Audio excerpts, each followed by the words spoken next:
India as a country has always attracted foreigners due to its untold wealth.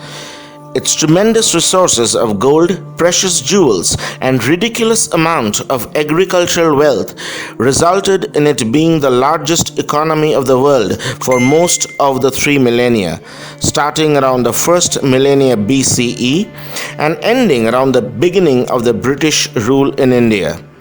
Around 600 BCE, the Mahajanapads minted punch-marked silver coins. This period marked intensive trade activity and urban development.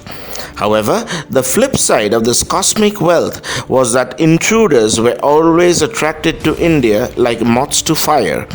It was because of these unparalleled riches that India was invaded since time immemorial. From Mahmud of Ghazni to the Britishers, these locusts of invaders have always taken away priceless jewels from India. In today's video, we'll take a look at 10 such priceless things that were stolen from India. Some of them has been returned, others have not.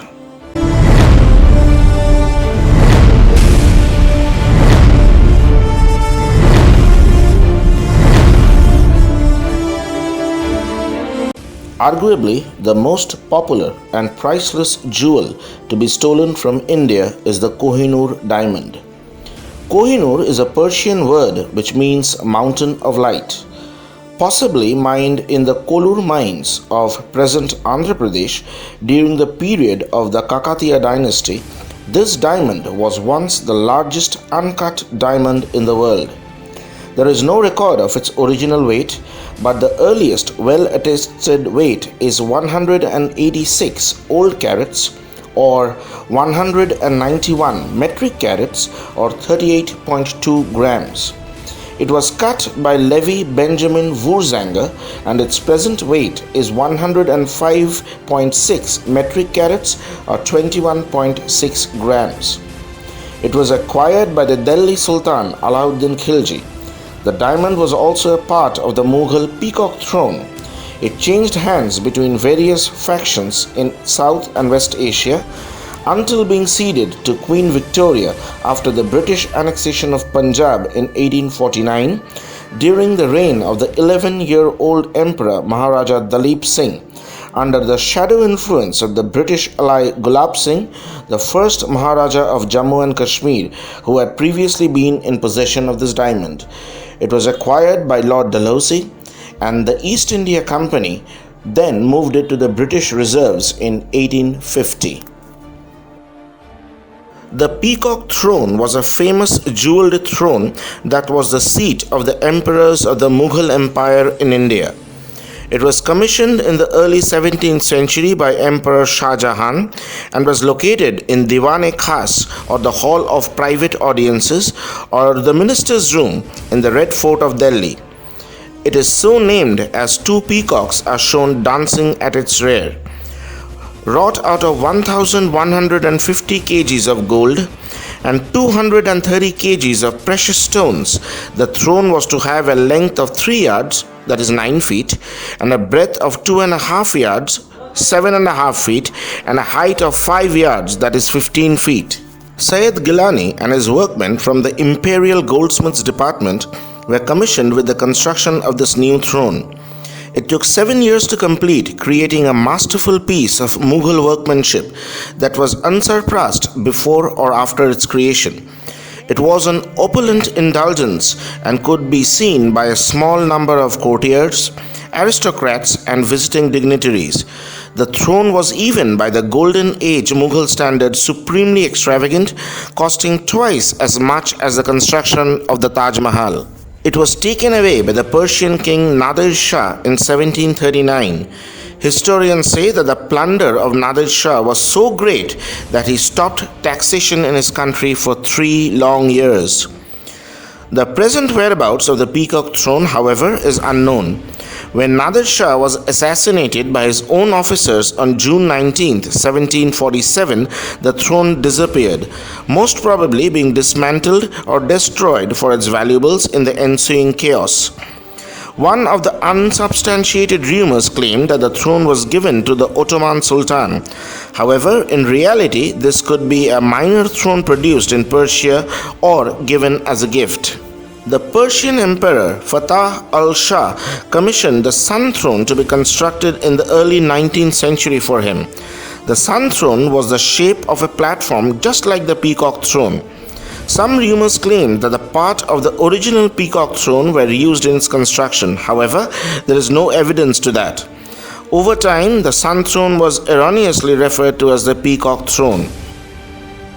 The Nasak Diamond, also known as the Eye of the Idol, is a large 43.38 carat or 8.67 gram diamond that originated from a larger 89 carat diamond in the 15th century in India.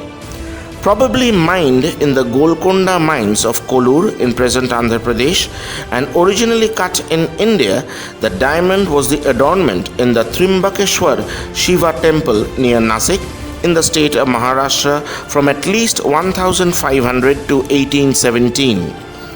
The British East India Company captured the diamond through the Third Anglo-Martha War and sold it to British jewelers Rundell and Bridge in 1818.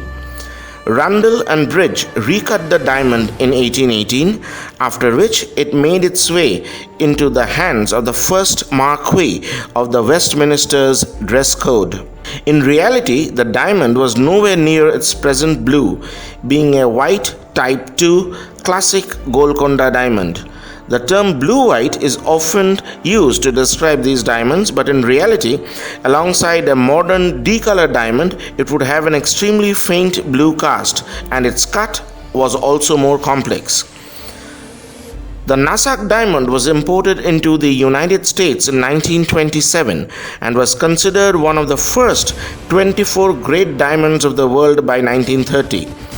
American jeweler Harry Winston acquired the Nasak diamond in 1940 in Paris and recut it to its present flawless 43.38 carats emerald cut shape. Winston then sold the diamond to a New York jewelry firm in 1942. Mrs. William B. Leeds of New York received the gem in 1944 as a 6th anniversary present and wore it in a ring. The Nasak diamond was last sold at an auction in New York in 1970 to Edward J. Harrod, a 48-year-old trucking firm executive from Greenwich, Connecticut. Currently, the diamond is held at a private museum in Lebanon, though there are calls for its return and restoration to the Indian temple. Maharaja Ranjit Singh's throne was made by the goldsmith Hafiz Muhammad Multani in between 1820 to 1830 for the eponymous ruler of the Sikh Empire. It is made of wood and resin core covered with sheets of repousse, chased and engraved gold. It shows the splendor of Ranjit Singh's court and is decorated with richly worked sheets of gold. The distinctive clasped base of this throne is composed of 2 tiers of lotus petals. The lotus is a symbol of purity and creation, and a lotus throne has traditionally been used as a seat or throne for Hindu gods. It is thought that as the Maharaja was renowned for the simplicity of his appearance and dislike of ceremony, he rarely sat on this throne, preferring to sit cross-legged on carpets. The throne was a part of the state property taken by the East India Company in 1849 after the annexation of the Punjab in the Second Anglo-Sikh War. It was taken to London and displayed with other treasures of the British Empire at the Great Exhibition in 1851. It then went on display in Indian Museum, also in London. Indian student Rakhal Das Haldar visited it there and recorded that it was painful to see the state of the chair of gold of the late Lion of Punjab, that is Ranjit Singh, with a mere picture of him upon it. The throne later passed to the Victoria and Albert Museum, where it is currently housed under the inventory number of 2518 IS. The ring and the sword of Tipu Sultan. Tipu Sultan, celebrated as a hero of colonial resistance, was defeated and killed on May 4, 1799 at Srirangapattanam in the Fourth Anglo-Mysore War by the forces of the British East India Company. This 41.2-gram gold ring had Ram inscribed on it in Devanagari script. It is believed that this ring was taken by Arthur Wellesley from the dead hand of Tipu Sultan. The jewelled golden ring was sold for £145,000 by Christie's auction house to an unknown bidder. Tipu Sultan's sword is considered to be one of the world's rare artifacts. The famous single-edged sword made of fine steel with a curved blade belongs to the closing years of the 18th century.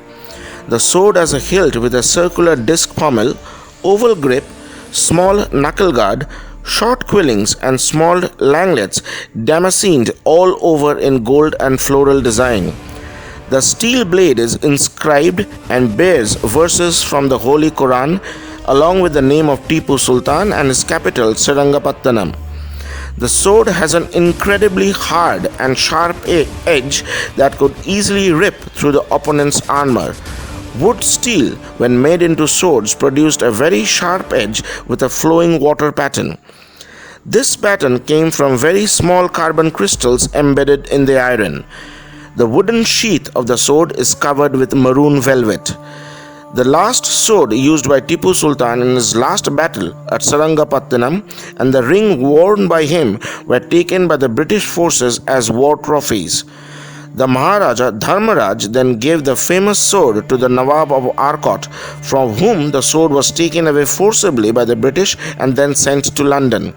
Until April 2004, the sword was kept on display at the British Museum, London, as gifts to the museum from Major General Augustus W. H. Merrick and Nancy Dowager. The legendary sword was brought by the liquor tycoon Vijay Mallya for 1.5 crores when the descendants of General Baird auctioned it in London in September 2004. Tipu Sultan's Tiger is an 18th century automation or mechanical toy created for Tipu Sultan, the ruler of the Kingdom of Mysore in India. The carved and painted wood casing represents a tiger savaging a near life-sized European man. Mechanisms inside the tiger and the man's body make one hand of the man move, emit a wailing sound from his mouth, and grunts from the tiger.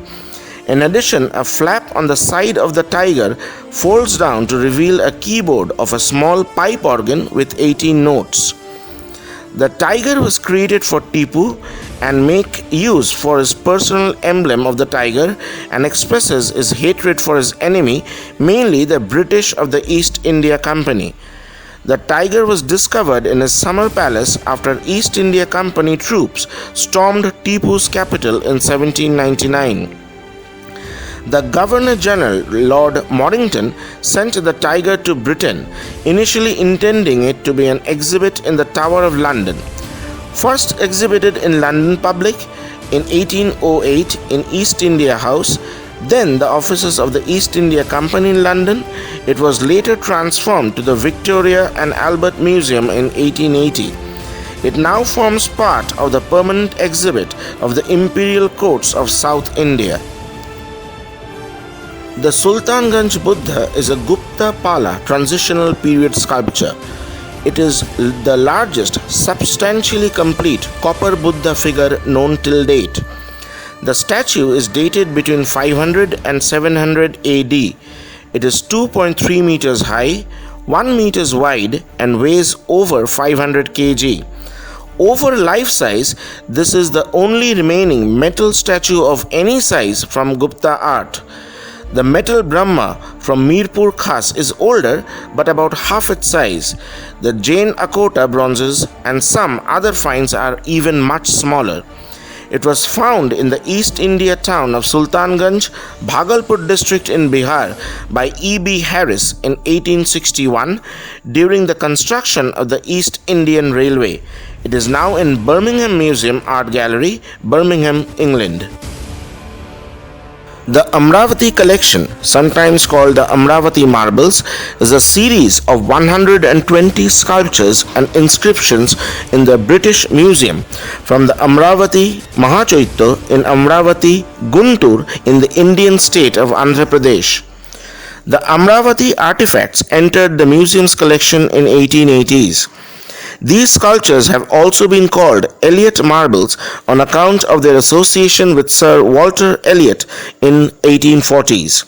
The Amaravati collection in the British Museum consists of over 120 pieces made from a limestone called the Palnad marble.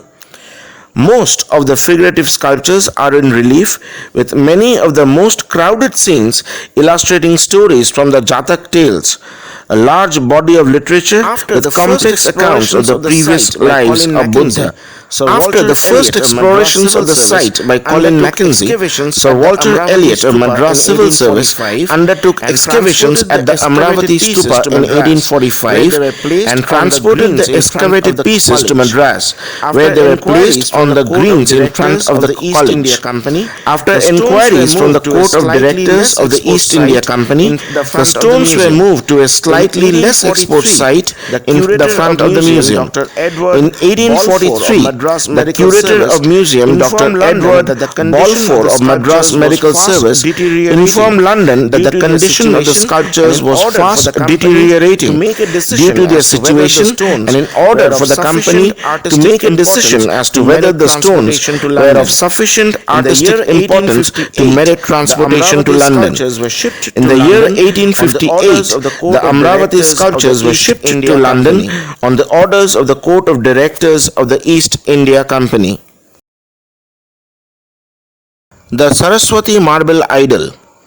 The marble statue of Goddess Saraswati, the Hindu goddess of music, knowledge and wisdom, was one of the prized possessions of the temple of Bhojsala in central India or Madhya Pradesh, established by an enlightened philosopher king Raja Bhoj in 1034 AD.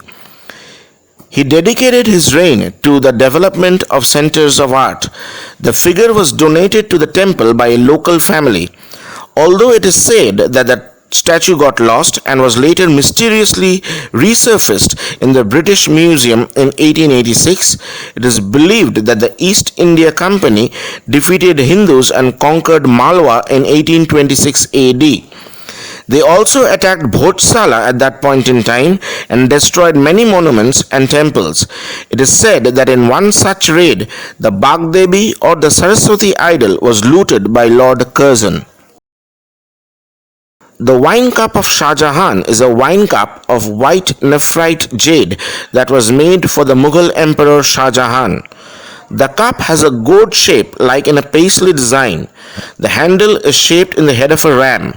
The bottom features acanthus leaves and a lotus flower, which is the pedestal. The cup is inscribed with his title, Second Lord of the Conjunction, following the conventions of royal titulature in the Persian-speaking world. It specifically alludes to Timur, the Central Asian ruler from whom the Mughals were descended. The artist who created this cup, however, is unknown. The cup is dated 1657 AD. The place of production was India. The length is 18.7 centimeters and the width of 14 centimeters. It was acquired in the 19th century by Colonel Charles Seton, most probably after the Indian Rebellion of 1857. It was formerly in the possession of R.M.W. Walker, on whose death it was sold by the auction company Christie and Company, and passed from the purchasers Messrs. Spink to Queen Maria of Yugoslavia. It again came into the hands of Spink, who then sold it to Mr. Lazarus, who discovered the inscription and sold it back to the vendors. It was acquired by the Victoria and Albert Museum in 1962.